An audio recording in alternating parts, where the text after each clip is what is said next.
आप सभी को नमस्कार। स्वागत है आपका आज के सत्र पे। आज के सेशन में हम लोग इकोनॉमिक्स है उसका 20 एमसीक्यूज करने वाले हैं। ये आपके आगामी सीजीएसआई का पेपर होना है, अपने को पता है मेंस का। तो मेंस के एग्जाम के लिए ज़रूरी है, वहाँ पे सामान्य अध्ययन का पोर्शन है। श्रम निरीक्षक का आज डेट आ चुका है और आपका अगले महीने पेपर है। तो श्रम निरीक्षक में भी आपको इकोनॉमिक्स का अच्छा खासा वेटेज देखने को मिलेगा। हॉस्टल वार्डन आने वाला है, राजस्व निरीक्षक आने वाला है। तो ये सारे एग्जाम के लिए, सारे व्यापम के एग्जाम के लिए आपके ये वाले सेट को हमने बनाया हुआ है। वीडियो को अंत तक देखिएगा और कमेंट करके भी बताइएगा कि आपका सेट कैसा लगा ये और आपके कितने मार्क्स आ रहे हैं। तो वीडियो को शुरू करने से पहले मैं आपको बताना चाहूँगा, अगर आप अंबिकापुर से हैं, शिक्षक सहायक शिक्षक की भर्ती की तैयारी करना चाहते हैं, तो ऑफलाइन माध्यम से 15 मई से क्लासेस स्टार्ट हो रही हैं। नीचे कॉन्टैक्ट डिटेल दिया है, आप यहाँ से जाके इन्फॉर्मेशन प्राप्त कर सकते हैं, या नीचे एड्रेस दिया हुआ है, इस एड्रेस पे आके आप डायरेक्ट इन्फॉर्मेशन ले सकते हैं। इसके अतिरिक्त 15 मई से ही आपका मैथ्स का भी एक स्पेशल कोर्स शुरू हो रहा है, और ये भी हमने श्रम निरीक्षक, हॉस्टल वार्डन, आरआई, व्यापम, ये सारे एग्जाम को टारगेट करते हुए किया है। तो जो इंटरेस्टेड होंगे वो संपर्क करिएगा। और आते हैं हम लोग अपने इकोनॉमी के क्वेश्चन पे।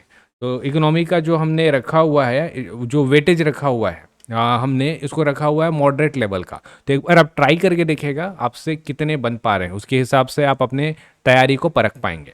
चलिए बहुत ज़्यादा समय व्यतीत नहीं करते हैं और शुरू करते हैं हम लोग का एमसीक्यू। सबसे पहला क्वेश्चन है, उद्योग, निर्माण, विनिर्माण, जल, बिजली किस क्षेत्र के अंतर्गत आते हैं? प्राथमिक, द्वितीय या तृतीय या यह सभी? तो जैसा कि हम सबको पता ही है कि जो हम लोग का जीडीपी रहता है, इंडिया के लेवल पे बात करते हैं तो हम लोग का जीडीपी रहता है। तो जीडीपी में 3 प्रमुख क्षेत्र रहते हैं, प्राइमरी, सेकेंडरी और टर्शरी। तो इसको हमने क्या किया ना, क्लासिफाइड कर दिया है चीज़ों को कि ये प्राइमरी में आएगा, ये सेकेंडरी में आएगा, ये टर्शरी में आएगा। तो अपने को पूछा है कि उद्योग या निर्माण करना है, विनिर्माण करना है, या जल बिजली, तो ये कौन से क्षेत्र के अंतर्गत आएगा? तो ये आता है आपका ऑप्शन नंबर बी के साथ जाइए, द्वितीयक क्षेत्र के साथ। यहाँ पे देख लीजिए, बिजली नहीं बोला है, जल बिजली, मतलब आप उत्पादन कर रहे हैं। ठीक, तो इसको क्लियर रखिएगा। अगला, बंद अर्थव्यवस्था से हम लोग क्या समझते हैं? उदारीकरण होगा, उसमें निजीकरण होगा, केवल निर्यात होगा, या ना ही निर्यात होगा ना ही आयात होगा? बताइए। चलिए पहले आंसर करते हैं, फिर इसका ऑप्शन जो हम लोग इसका डिस्क्रिप्शन है उसमें आएंगे। इसका आंसर होगा ना ही निर्यात होगा ना ही आयात होगा। निर्यात आयात मतलब एक्सपोर्ट और इंपोर्ट। अब देखिए क्या होता है, 1990, इससे पहले जो था ना, भारत एक बंद अर्थव्यवस्था था। हम लोग ना बाहर से कुछ सामान मंगाते थे, इंपोर्ट करते थे, ना हमारे देश से कोई सामान को बाहर हम लोग भेजते थे। तो इस टाइप की अर्थव्यवस्था कहलाती है हमारी बंद अर्थव्यवस्था। उसके बाद 1991, 1991 इस टाइम पे हमने एक मॉडल लेके आया जिसको हम लोग बोलते हैं एलपीजी, लिबरलाइजेशन, प्राइवेटाइजेशन, ग्लोबलाइजेशन, उदारीकरण, निजीकरण, वैश्वीकरण। इसके बाद हम लोग जो बन गए वो बन गए ओपन इकोनॉमी। अगले क्वेश्चन पे आते हैं। अगला क्वेश्चन क्या बोल रहा है, सकल राष्ट्रीय उत्पाद एवं शुद्ध राष्ट्रीय उत्पाद में क्या अंतर है? आयात निर्यात का, मूल्यह्रास का, मौद्रिक नीति का, या इसमें कोई अंतर नहीं है? तो पहले इसका आंसर में आए, उसके बाद फिर चीजों को हम लोग आगे लेके चलेंगे। ठीक, पहले इसके हम लोग आंसर में आते हैं। आंसर क्या बोल रहा है इसका? अच्छा, इसका एक बार आप लोग को इंग्लिश जरूर समझ लेना है ना, इंग्लिश जरूर समझ लेना है तो आपको आसानी पड़ेगा। जैसे बोला है आपका सकल राष्ट्रीय उत्पाद, तो इसको हम लोग बोलते हैं जीडीपी। और आपको बोला है शुद्ध राष्ट्रीय उत्पाद, इसको हम लोग बोलते हैं क्या? जीएनपी। और आपका क्या बोला हुआ है, शुद्ध राष्ट्रीय उत्पाद,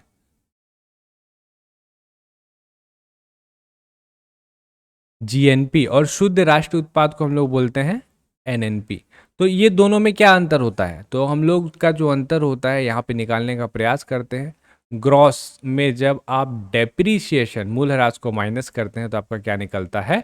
एनएनपी निकल के आ जाता है। तो मतलब किसका अंतर हुआ? इसका अंतर हुआ ऑप्शन नंबर बी, मूल्यह्रास का। अब ये मूल्यह्रास क्या होता है? मतलब आपने चीज़ों को प्राप्त करने के लिए जो चीज़ क्या की है, यूज़ की है, उसको हम लोग माइनस कर देते हैं, तो इसको हम लोग मूल्यह्रास बोलते हैं, सिंपल से भाषा पे। चलें आगे। स्वर्ण क्रांति का संबंध किससे है? सोना से, जूट से, बागवानी और शहद से, या सरसों तेल से? तो स्वर्ण क्रांति जो है, क्रांति है, इसका जो संबंध है आपको मिलेगा बागवानी और शहद से। अगला, वस्तु और सेवाओं पर लगाया जाने वाला अप्रत्यक्ष कर क्या कहलाता है? उत्पाद कर, मूल्य वृद्धि कर, माल एवं सेवा कर या सीमा शुल्क। तो इसको हम लोग बोलते हैं अप्रत्यक्ष कर। सारे जो अप्रत्यक्ष कर थे उसको हमने सम्मिलित करके एक बना दिया जिसको हम बोलते हैं जीएसटी। जीएसटी लागू कब हुआ था आपका? 1 जुलाई 2017। और कौन सा अमेंडमेंट एक्ट था, क्योंकि ये भी पूछता है आपसे, तो ये है आपका 101 अमेंडमेंट एक्ट। 101 अमेंडमेंट एक्ट के द्वारा इसको पारित कराया गया था। अगला, नीति आयोग का गठन कब हुआ था? 1 अगस्त 2014, 1 अगस्त 2015, 1 जनवरी 2015 या 1 जनवरी 2014? बताइए सही आंसर क्या हो जाएगा? सही आंसर है आपका ऑप्शन नंबर सी, 1 जनवरी 2015। नीति आयोग का फुल फॉर्म जरूर देख लीजिएगा, और इसके जो मेन अध्यक्ष रहते हैं ना, मेन अध्यक्ष जो रहते हैं वो रहते हैं हमारे पीएम। तो नीति आयोग लाया गया था, इससे पहले था आपके योजना आयोग, प्लानिंग कमीशन बोला जाता है इसको। ये योजना आयोग, इसको हमने रशिया से लिया हुआ था, प्लानिंग कमीशन, ठीक। रशिया से इसको हमने लिया हुआ था, और 12 हमने कुल योजनाएं बनाई, 12 5 ईयर प्लान्स बने, और इसके बाद फिर इसको बंद कर दिया गया। 1 जनवरी 2015 को बंद कर दिया गया, और इस मतलब पहले ही बंद कर दिया गया, तो घोषणा हो गया था, और उसके बाद हमने इसको नीति आयोग को ले आया, national institution for transforming India, full form ध्यान रखिएगा। निम्न में से कौन सा मानव विकास सूचकांक का आकलन आधार नहीं है? ऑप्शन देखिए, शिक्षा, प्रति व्यक्ति या स्वास्थ्य या गरीबी। तो HDI के नाम से हम लोग इसको जानते हैं, HDI आपने सुना होगा, ह्यूमन डेवलपमेंट इंडेक्स। तो एक व्यक्ति थे जिनका नाम था आपका महबूब उल हक, महबूब उल हक। ये वो व्यक्ति थे जिन्होंने क्या किया था, इस HDI को मतलब मनाने में बहुत इनका महत्वपूर्ण योगदान है, पाकिस्तान के थे। फिर यूनाइटेड नेशन डेवलपमेंट प्रोग्राम ने इसको जो था अडेप्ट किया HDI को, और इन्होंने 3 पैमाने रखे किसी भी इकोनॉमी के डेवलपमेंट को नापने के लिए। इकोनॉमिक ग्रोथ को नापने का पैमाना जो होता है वो होता है आपका GDP, और इकोनॉमिक डेवलपमेंट जो पूर्ण रूप से आपका इकोनॉमी चल रहा है, काम कर रहा है कि नहीं कर रहा, उसको नापने का पैमाना होता है आपका HDI। तो कौन कौन सा पैमाना होता है? शिक्षा होता है, प्रति व्यक्ति आय होता है, और स्वास्थ्य होता है। तो ये 3 फैक्टर होते हैं। अच्छा, इंडिया का आपसे पूछ सकता है कि इंडिया का जो है वो करंट रैंक कितना है? तो इंडिया का जो है आपका 191 कंट्रीज में आपको मिलेगा 132 नंबर पे आपको इंडिया देखने को मिलेगा HDI। अगला, भारत में मौद्रिक नीति किसके द्वारा बनाई जाती है? भारत सरकार, वित्त मंत्रालय, भारतीय रिजर्व बैंक या केंद्र सांख्यिकी संगठन? तो मौद्रिक नीति जो है बनाई जाती है, मौद्रिक नीति बोला है, अच्छे से देखिएगा, मौद्रिक नीति बनाई जाएगी भारतीय रिजर्व बैंक, इसका सही आंसर हो जाएगा। अब यहाँ पे देखिए, भारत सरकार जो है वो बजट निकालती है, ये अलग है, और मौद्रिक नीति जो है ना ये अलग है। जैसे अपने को इन्फ्लेशन को कंट्रोल करना है, मुद्रास्फीति जो है बहुत ज़्यादा नहीं जानी चाहिए, तो उसको कंट्रोल करने का काम कौन करेगा? भारतीय रिजर्व बैंक, ठीक। अगले क्वेश्चन पे आते हैं। भारत में सेबी, SEBI, सेबी क्या काम करती है? भारत के सभी बैंकों का निरीक्षण करना, बैंक में निवेश किए गए निवेशकों को सुरक्षा प्रदान करना, निजी बैंकों को वित्तीय सहायता प्रोवाइड करवाना, या शेयर बाजार में निवेशकों को सुरक्षा प्रदान करना। सही आंसर क्या हो जाएगा?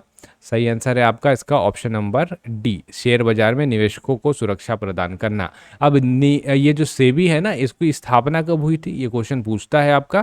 तो इसका स्थापना हुआ था 12 अप्रैल 1992। अब 92 आपको कैसे याद रहेगा? याद रखने का सबसे अच्छा तरीका है 92 स्कैम। आपने देखा होगा हर्षद मेहता स्टोरी, 92 स्कैम, तो 92 से याद रखेगा, सेबी आपको याद हो जाएगा। फुल फॉर्म जरूर देख लीजिएगा, security exchange board of India, Hindi में बोलते हैं भारतीय प्रतिभूति और विनिमय बोर्ड, इंग्लिश में आपको मिल जाएगा ऑप्शन, तो उसको जरूर देखिएगा। राष्ट्रीय कृषि तथा ग्रामीण विकास बैंक, जिसको हम लोग नाबार्ड बोलते हैं, NABARD, इसकी स्थापना कब हुई थी? ये आपके पास डेट दिया हुआ है, आपको सही आंसर बताना है। मैं आपको डायरेक्ट सही आंसर बताता हूँ, ऑप्शन नंबर बी, 12 जुलाई 1982 में इसकी स्थापना हुई थी। और कुछ कुछ डेट अपने को देखने को मिल रहे हैं जो आपके एग्जाम के पॉइंट ऑफ व्यू से इंपॉर्टेंट है। 1 अप्रैल 1935 इस डेट पे आपका बना था, और हमारा बना था RBI commission, Hilton young commission.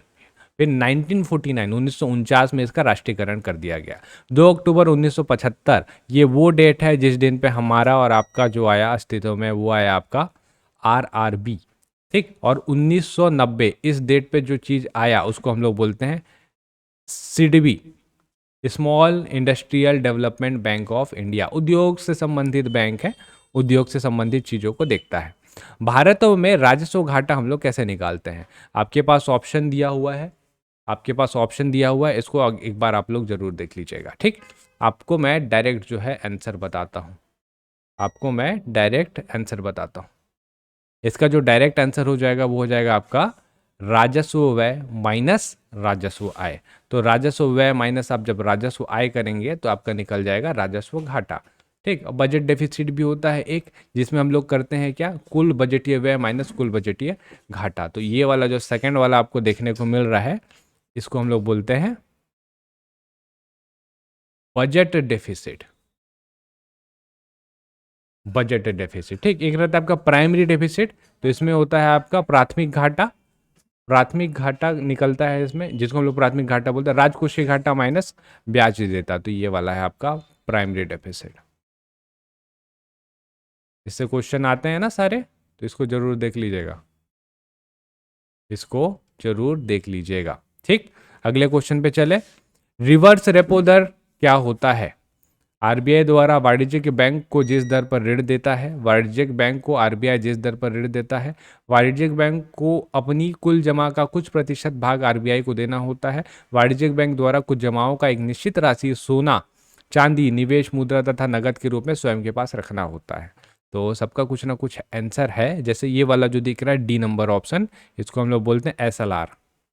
मौद्रिक नीति के तहत ये सबकी घोषणा होती है ना, एसएलआर की घोषणा। एक रहता है आपका रेपो रेट, आपने सुना होगा। तो रेपो रेट में क्या होता है, आरबीआई द्वारा वाणिज्यिक बैंक को जिस दर पर ऋण देता है इसको हम लोग बोलते हैं रेपो रेट। और रिवर्स रेपो, जिस रेट से वाणिज्यिक बैंक जो है अपने आरबीआई पे, वाणिज्यिक बैंक से आरबीआई जिस दर पर ऋण लेता है, तो आरबीआई जो रहता है पैसा ले लेता है वाणिज्यिक जितने बैंक है ना उनसे, तो इसको हम लोग बोलते हैं रिवर्स रेपो। कभी कभी मनी को कंट्रोल करने के लिए ये किया जाता है, ऐसा नहीं है कि आरबीआई को पैसा का ज़रूरत है, लेकिन मार्केट में बहुत ज़्यादा पैसा है तो फोर्स करके क्या करता है आरबीआई, सारे पैसे को अपने पास मंगवा लेता है, इसके बदले में इंटरेस्ट भी देता है, ऐसा नहीं कि बिना इंटरेस्ट का। विदेशी व्यापार नीति क्या है? वस्तु एवं सेवाओं के आयात एवं निर्यात को बढ़ावा देना, मुद्रास्फीति को नियंत्रण में रखना, प्रति व्यक्ति आय को बढ़ाना, या इनमें से कोई नहीं। आंसर हो जाएगा आपका ऑप्शन नंबर ए, वस्तु एवं सेवाओं के आयात एवं निर्यात को बढ़ावा देना। अगला, व्यापार संतुलन जिसको हम लोग बैलेंस ऑफ ट्रेड बोलते हैं, वो क्या होता है? आयात से जब निर्यात, निर्यात ज़्यादा रहता है, आयात और प्लस निर्यात हो जाएगा, आयात बराबर निर्यात हो जाएगा, या आयात माइनस निर्यात हो जाएगा।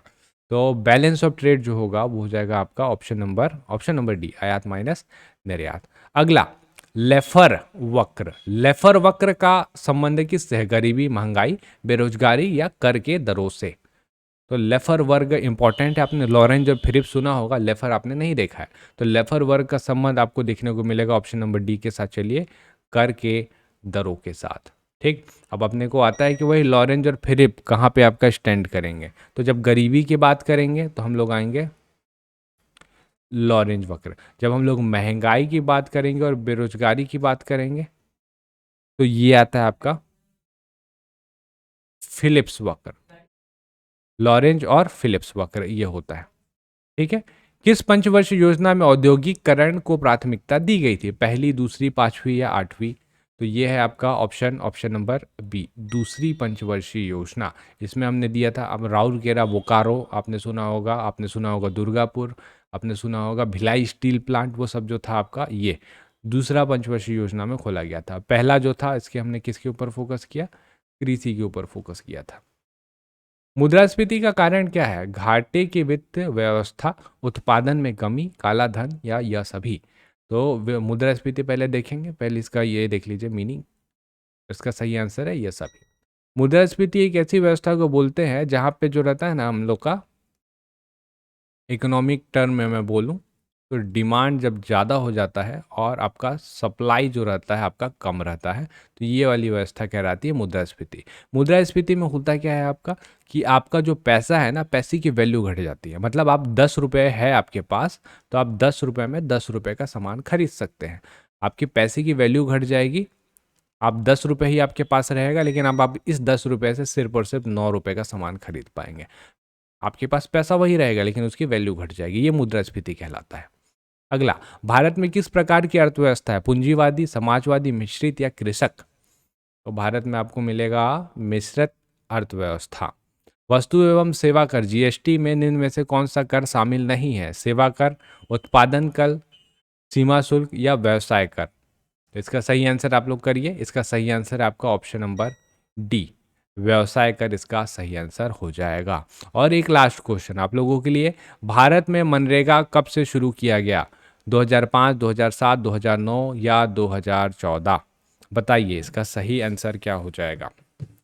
मनरेगा, पहले इसको नरेगा बोलते थे, बाद में हमने इसको चेंज करके कर दिया मनरेगा। ठीक है, मनरेगा। तो इसका सही आंसर जो है, सही आंसर हो जाएगा आपका ऑप्शन नंबर ए। अब देखिएगा, नरेगा का एक्ट है 2005 का ही एक्ट है, तो इसी डेट पे हम लोग मान के चलते हैं कि इस दिन से ये शुरू हुआ था। तो ये थे हमारे टॉप 20 क्वेश्चन। मेरे को कमेंट करके बताइएगा कि आपके कितने आए, और किन्हीं ने बोला था कि इकोनॉमिक्स का आप लेके आइएगा, तो हम लोग इकोनॉमिक्स लेके आए हैं। आप मेरे को कमेंट करेंगे, मैं कमेंट्स पढ़ता हूँ, उसके हिसाब से फिर हम लोग एमसीक्यूज़ के ऊपर वर्क भी करते हैं। तो मेरे को कमेंट करके बताइएगा कि आप किस और टॉपिक में एमसीक्यूज़ देखना पसंद करेंगे। एक लास्ट क्वेश्चन आप लोगों के लिए, ठीक, सिंपल सा क्वेश्चन रहेगा। लॉरेंज और फिलिप्स और ये सारी चीज़ें तो हम लोगों ने देख लिया है, थोड़ा सा रिसर्च भी करिएगा इसके ऊपर आप, कि जीएसटी में, जैसे हमने पढ़ा जीएसटी, तो जीएसटी को लागू करने वाला सबसे पहला राज्य कौन सा था? पहला स्टेट कौन सा था जिसने जीएसटी को लागू किया था? ठीक, तो ये मेरे को कमेंट करके बताइएगा, जो रहेगा मैं उसको पिन कर दूंगा ताकि बाकी लोग भी समझ पाए। चलिए फिर मिलेंगे हम लोग अगले वीडियो पे, तब तक आप लोग सब पढ़ते रहिए, और आप सभी का बहुत बहुत धन्यवाद।